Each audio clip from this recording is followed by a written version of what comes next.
has taken less than 24 hours after the Bush presidency ended for a former analyst at the National Security Agency to come forward to reveal new allegations about how this nation was spied on by its own government, exclusively here on Countdown.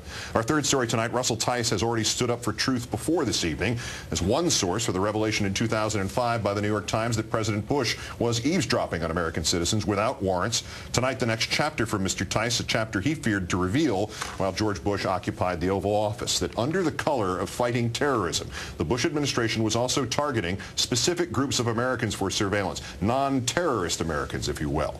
Mr. Tice prepared to name one of those groups tonight. The NSA was already estimated to have collected millions of transmissions, emails, and phone calls of average Americans simply by patching into the networks of cooperative telecommunications companies. You will recall the infamous room 641A at the AT&T Folsom Street facility in San Francisco, in which the whole of AT&T's portion of the Internet was duplicated inside a room accessible only to the NSA. Mr. Tice, however, was also involved in another program and told us that he was first directed to focus on these specific groups in order to weed them out from legitimate surveillance targets, but ultimately concluded that the weeding out was actually an internal NSA cover story for a real goal, which was simply spying on those Americans. Initially, Mr. Bush told the nation all his surveillance was legal. Anytime you hear the United States government talking about wiretap, a wiretap requires a court order.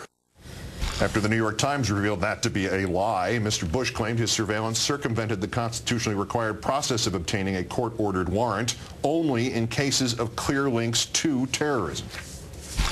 In the weeks following the terrorist attacks on our nation, I authorized the National Security Agency, consistent with U.S. law and the Constitution, to intercept the international communications of people with known links to Al-Qaeda and related terrorist organizations. Before we intercept these communications, the government must have information that establishes a clear link to these terrorist networks. Joining me now in his first public revelation of these charges is Russell Tice, former analyst with the National Security Agency. Thank you for your time, sir. Thanks for having me. Let's start with the overview. We heard the remarks from Mr. Bush in 2005 that only Americans who would have been eavesdropped on without a warrant were those who were talking to terrorists overseas. Based on what you know, what you've seen firsthand, and what you have encountered in your experience, how much of that statement was true? Well, I don't know what our former president knew or didn't know. I was sort of down in the weeds. But the National Security Agency had access to all Americans' communications, faxes, phone calls, and their computer communications. And that it didn't matter whether you were in Kansas, in the middle of the country, and you never made a communication or a foreign communications at all. They monitored all communications. To what degree is that likely to mean actual eavesdropping and actual inspection? In other words, if not actually read or monitored by the NSA, everything was collected by the NSA, recorded, archived. Do you have any idea to what degree the information was ever looked at, per se? Well, it's actually, even for the NSA, it's impossible to literally collect all communications. Americans tend to be a chatty group. We have the best computers at the agency, but certainly not that good. But what was done was a sort of an ability to look at the metadata, the signaling data for communications, and ferret that information to determine what communications would ultimately be collected. And it basically filtering out, sort of like sweeping everything with that metadata, and then cutting down ultimately what you're going to look at and what's going to be collected, and in the long run have an analyst look at needles in the haystack for what might be of interest. I mentioned that you say that specific groups were targeted. What group or groups can you tell us about? Well, there's sort of two avenues to look at this. What I just mentioned was sort of the low-tech, dragnet look at this. The things that I specifically were involved with were more on the high-tech side. And try to envision, the dragnets are out there collecting all the fish and then ferreting out what they may.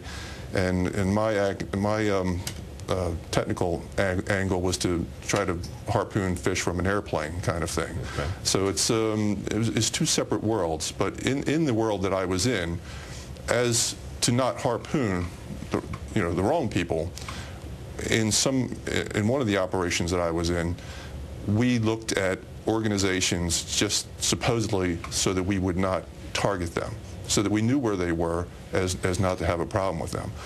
Now, what I was finding out, though, is that the collection on those organizations was 24/7, and 365 days a year, and it made no sense. And I started to investigate that. That's about the time when they came after me to fire me. But an organization that was collected on were U.S. News organizations and reporters and journalists. To what purpose? I mean, is there a file somewhere full of every email sent by all the reporters at the New York Times? Is there a recording somewhere of every conversation I had with my little nephew in upstate New York? Is it like that? If it was involved in this specific avenue of collection, it would be everything, yes. It would be everything. Do you have a sense of why, as you discovered this? I mean, do you have a sense of what this was, if it was used, to what end? I do not know. I do not know what was done with the collection. I'm sure the information, the collection was digitized and put on databases somewhere. I don't know what was done with it from that point. And this bait and switch sort of idea that this is the discard pile, we're not going to look at the media, and then it becomes apparent to you that the discard pile is in fact the save pile.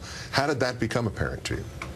Well, as I was going for support for this particular organization, it sort of was dropped to me that, this is to 24/7, because I was saying, I need collection at this time, at this point for a window of time.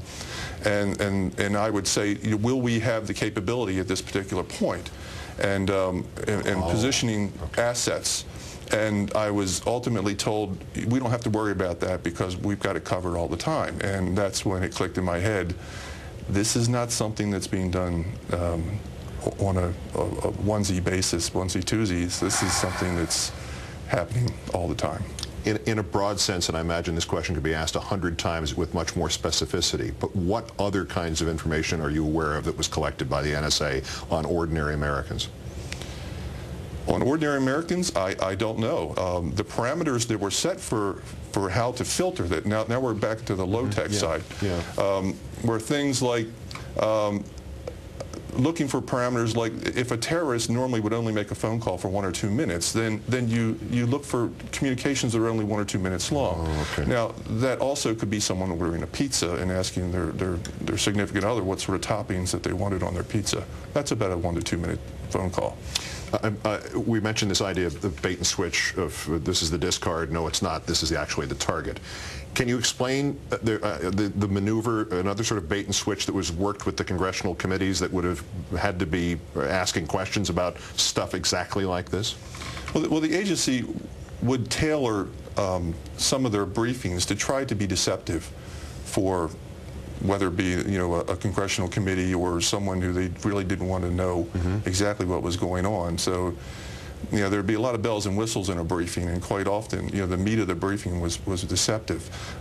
One of the things that could be done was you could take something that was part of the Department of Defense, make it part of the intelligence community, and put a caveat to that, and make that whatever the intelligence community is doing for support will ultimately be given a different caveat. So when the defense committees on the Hill come calling, you say you can't look at that because that's an intelligence program. But when the intelligence program comes calling, you say you can't look at that because it's a Department of Defense program.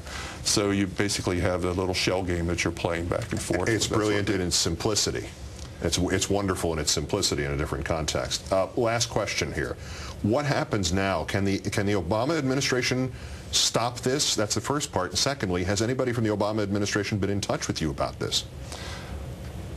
No. Well, I've been in touch with, basically I volunteered for the Obama administration to act as a, if they needed a consultant for intelligence, and this was last February, and they said they knew who I was, my background was the agency, but they never really utilized me. I helped out as a volunteer yesterday in the inauguration, but certainly not in that capacity. Right. So, I even said I'd go on camera for them if they wanted a commercial, but they really didn't utilize that. But I did send a letter to, I think think it's Mr. Brennan, a handwritten letter, because I knew all my communications were tapped, my phones, my computer, and I've had the FBI on me, sort of like, you know, flies on you know what. And so I made sure it was handwritten, and I'm assuming that he gave the note to our current president that I intended to say a little bit more than I had in the past.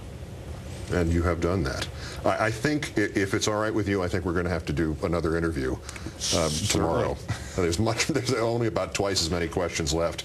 Russell Tice, former NSA intelligence analyst. It sounds corny. Thank you for doing this for the country.